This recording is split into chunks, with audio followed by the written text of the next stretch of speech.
Finally, a sufficient number of disciples on earth became conscious of conditions in the compound, so that by combining their invocative strength, they could do something about lifting some of the karma.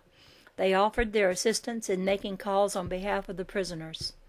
If an individual in incarnation asks for help for another, whether embodied or disembodied, under divine law that help must be given. But the assistance granted depends upon the amount of energy expended by the person who is making the request. A half-hearted request calls forth a half-hearted response. That is why most people complain that their prayers are not answered. A sincere request is in effect a demand, and it is not only the privilege, but the duty of an evolving God to demand whatever he requires for his successful involvement. A begging attitude or a servile approach to God will result in nothing except possibly more trouble.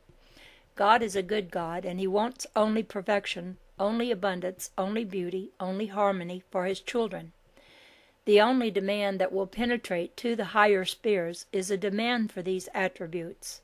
When a person demands harmony in his life and affairs, he immediately sets the law into motion and is granted assistance by masters and angels alike. So much energy was expended by disciples in requesting help for those in the compound that finally Lord Michael himself was able to take action. The calls for help were continued over a period of years, until finally in 1957 the last prisoner left the compound, using his free will to make the constructive choice to serve the light. The compound has now been demagnetized and dissolved and will not be set up again. Under the Aquarian system, all disembodied persons are required to remain in temples of the violet fire until their personal rebellions are transmuted. The dissolution of the compound will also have a refreshing and wholesome effect on the unhappy land of Siberia, and, in fact, on vibrations throughout Russia, and even throughout the world.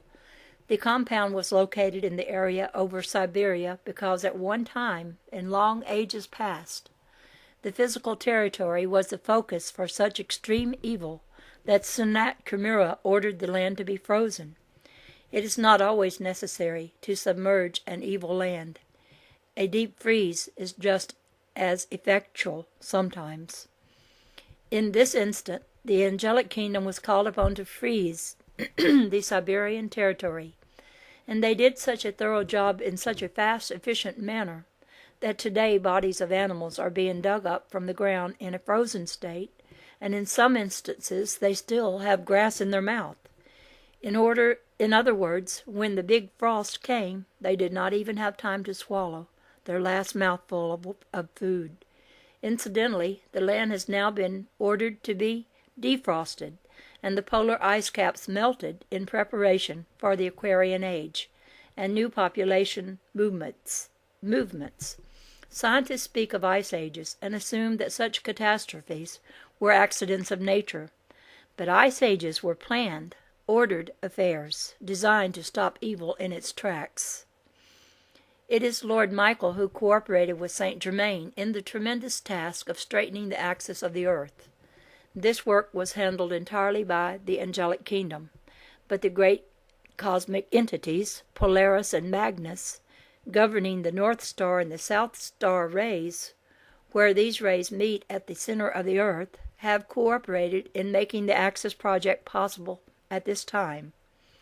Actually, the long years of planetary house cleaning conducted by Lord Michael were preliminary to the Axis project, for it was necessary to lift the heavy karmic burden off the earth and clear out much of the astral contamination before the angelic host could work on the bent axis. Furthermore, since it was the karmic burden that first caused the axis to bend, there was assuredly no purpose in straightening it until the weight of karma was considerably lessened. Now that the axis is straightened and the ray forces can act on the planet in a direct rather than an eccentric manner, changes will take place with incredible speed. These changes will occur among disciples almost at once, because disciples have long worked for the new Aquarian order. They welcome change and are not frightened by mounting evidence that the old order is being swept away. They understand the divine plan, which the hierarchy is trying to precipitate, and they want to serve as co-workers in that precipitation. They have supreme faith only in God, and have no faith whatever in man-made institutions, wherein God is not recognized as a co-worker. Therefore they are not distracted by the glamour of militarism, politics, economics, and churchianity, because they have not placed their trust in these booby traps. Author H. Matthews clearly declared the depth of his dedication to New Age developments when he advised seekers to go straight to God, as Tesla had done. Tesla did not fear change, even when it meant that his own new inventions would obsolete his earlier ones, nor did he ever attempt to harbor secrets concerning his discoveries. Author Matthews has pointed out that the lectures which Tesla gave in London and in America between the years 1889 to 1894 contain all information that is needed to construct virtually all devices patented by Tesla. These lectures have been collected and printed in book form, and have been available at least in all major libraries throughout the Western world since the turn of the century. Yet hundreds of readers have scanned them and passed them by as interesting but not practical. Mr. Matthews attributes this lack of realism to the darkness in which men's minds are immersed, the darkness of materialism. He says that Tesla's lectures cannot be understood by those whose minds are not attuned to God. Matthews has actually tested out this theory in the presence of top-flight scientists and engineers who visited him to inspect the Tesla set for interplanetary communication. These men looked at the set, they asked questions which were frankly answered. Mr. Matthews even went beyond that point and gave several hints, but not one seeker could even guess at the underlying scientific principles which Tesla had discovered and which made the set possible. Yet these same scientists and engineers and hundreds more of their kind are the very men who are called into government service and who are supported by the taxpayers.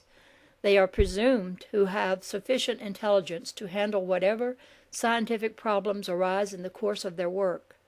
Yet the greater part of their energy is expended in trying to maintain an attitude of secrecy, so that the long-suffering taxpayers will not find out the cold scientific facts advanced by Tesla even before the year of 1900. How many Americans know that Tesla designed the Spear, a powerless aircraft that the Allies might have used to end World War I, even before November 1918, and that might have been used to launch an air age 40 years ago, which would have rivaled the jet age of 1958. And how many Americans know even today that Tesla had designed another aircraft far superior to the Spear, and that he actually built a model of it in 1893? And how many people in the world today realize that Tesla knew all about cosmic rays long before the turn of the century, and that in 1891 Tesla built a cosmic ray engine, a free energy device to utilize the rays, which, like God and electricity, are everywhere. Just as an electric generator by force or by some other action brings electricity into motion, so did Tesla's cosmic ray engine bring the rays into motion. Tesla was the original discoverer of so-called radio waves and invented the wireless to utilize these waves.